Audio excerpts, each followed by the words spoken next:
President Trump is telling lies. I know, this is a shocking revelation and something that would never have occurred to anybody as a possibility. But the different thing is that he's telling a specific sort of lie, very significant and a very meaningful lie. One that's obviously not true, and it's worth just working out why he's doing it. The lie is that China's President Xi Jinping has called him to talk about tariffs. He said this to Time magazine when he was asked, "Will you call President Xi if he doesn't call you?" He said, "No." "You won't?" "Nope." "Has he called you yet?" "Yep." "When did he call you?" "He's called, and I don't think there's a sign of weakness on his behalf." "But you think that it's a sign of weakness if you called him?" I just look," which is another way of saying blah, blah, blah. When the journalist asked, what did Xi say in his call, Trump then just completely deflected. Now, we know that what he said isn't true for a number of reasons. Firstly, because even school children can lie better than that. I mean, look at the transcript. It is utterly transparent. Why would you even say that you would not call Xi first if you're already talking to him? Secondly, China has simply and emphatically said that it's not true. Now, as we covered before, the Chinese government's determination not to be seen to back down, its belief that it can take more pain than America can, and so it doesn't need to cave, and it's a rival for world dominance, so it will not cave, plus the Chinese culture of not losing face. These all make it practically impossible for Xi Jinping to call Trump in the way that he suggested.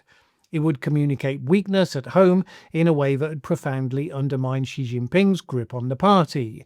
He would simply not do it. Whereas the likelihood of Trump saying something that isn't true, it's roughly in line with the chance of a leopard having spots, not stripes. Thirdly, if such a call had taken place, you would expect either it would be made public, in which case we'd have been told when it was going to happen. We'd get at least a minimal readout of what was discussed on both sides. Alternatively, for some diplomatic reason it was to be kept confidential that it had happened, then Trump wouldn't just be immediately blabbing about it. So, what's going on? Trump tells lies, sure, but until recently, he was telling journalists that he was looking forward to making a deal with China. All Xi had to do was to pick up the phone, and he would be nice, not nasty, when China did pick up the phone. In response to which, China said he who attached the bell should be the one to detach it. In other words, remove the tariffs that you unilaterally put onto us first, if you want to talk. But of course, that would involve loss of face for Donald Trump. And that's why, logically, he's now doing what he's doing. He is telling his people that Xi Jinping has called him. I would say he's testing it out to see how it sticks with his base. Because let's be clear, anyone who's not stuck inside a MAGA echo chamber and who has a functioning frontal cortex is going to see the blunt and frankly annoyed denials from China, and they're going to realise that he's talking nonsense. If you're famously a lying liar who lies a lot, you don't carry a lot of credibility when you just say stuff that is contradicted by people who don't have that reputation. I mean, Trump was saying at the same time he's made 200 deals because of his tariffs. Now, no other country has announced that they cut a deal with the United States or were even back close to cutting a deal. But boasting about anonymous countries and or companies is one thing.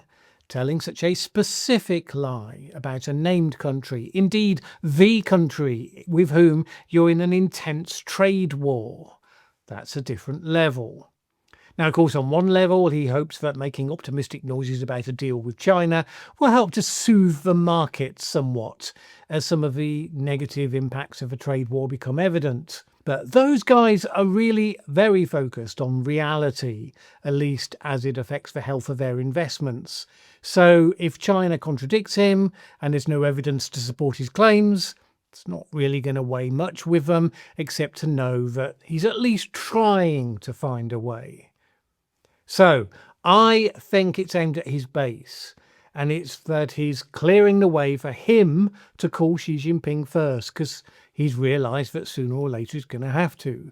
If his base will accept his word now that Xi called him first, if that lie survives the obvious scepticism and downright derision that it's receiving and deserves to receive in the mainstream media, then he will know that he can call and not lose face with his people. After all, this is the man who can U-turn at the drop of a hat and claim it was his intention all along and know that they'll believe it. At that level of shameless gaslighting, it's kind of easier to save face than it is for people who deal with actual reality. There is one possible variant on this implied motivation, which would be if he believed that if he tells everyone that Xi Jinping called him first, then it could be put to China that Xi might as well phone him, since everyone now thinks he already did. Zero chance of that one working if that's the idea. Indeed, as always with Trump, his actions are taken without really thinking through what the consequences will be. China takes honour and saving face deadly seriously, so accusing them of having caved to his pressure, to have phoned him first, it's more likely to ramp up the hostility, makes it less likely that if and when Trump does call them, then they'll even take his call. Yes, China is obviously hurting from the tariffs. It did, of course, quietly remove one of its tariffs against certain American-made semiconductors, hence softening the blow against its own tech industry. But that was one specific tariff that it realised was hurting itself more than it hurt the United States. So some fine-tuning, you could say, of its trade attack. But there's still no solid evidence that China has the slightest intention of caving to Trump. They are waiting to see how will he deal with it when those shelves at Walmart and Target start emptying out, and as the price increases really start to kick in for American consumers, and as farmers whose exports of soybeans and pork to China have plummeted when they need bailing out or they go under. The insult that Trump offers to China and Xi Jinping by lying about them calling him just makes it more likely they will no longer accept any solution to this conflict that doesn't resolve in Trump's active humiliation. I mean, I don't know, they may take a pragmatic step back, but there's no doubt from the tenor of their recent denials that his claims have been met with fury by the Chinese. My take on the Chinese reaction is in line with, by the way, all of the analysts who spend a lot of their time looking specifically at the Chinese government and society. So, for instance, Shin Sun of King's College London told Australia's ABC that it was highly unlikely Xi would have called Trump. He said this: for any political leader in China, this would have very serious consequences for their own political stability. It basically means that it signals weaknesses and vulnerability to possible political opponents. The Australian Strategic Policy Institute's Bethany Allen agreed that Chinese authorities would be unlikely to deny that a call took place between the two leaders if it had indeed done so. And she added this: Trump is known for offhanded comments that may be somewhat less than precise. Somewhat less than precise is doing an awful lot of work in that sentence. It's come to something when the mere fact of the most powerful world leader, let's not lie to ourselves that this is any more the leader of the free world, when the mere fact of him lying is taken as read and covered up with polite euphemisms, and we have to spend our time trying to work out the motivation for this particular lie. Is it being pushed for strategic purposes, or because it's one of the boastful lies that are just his automatic response to certain types of questions?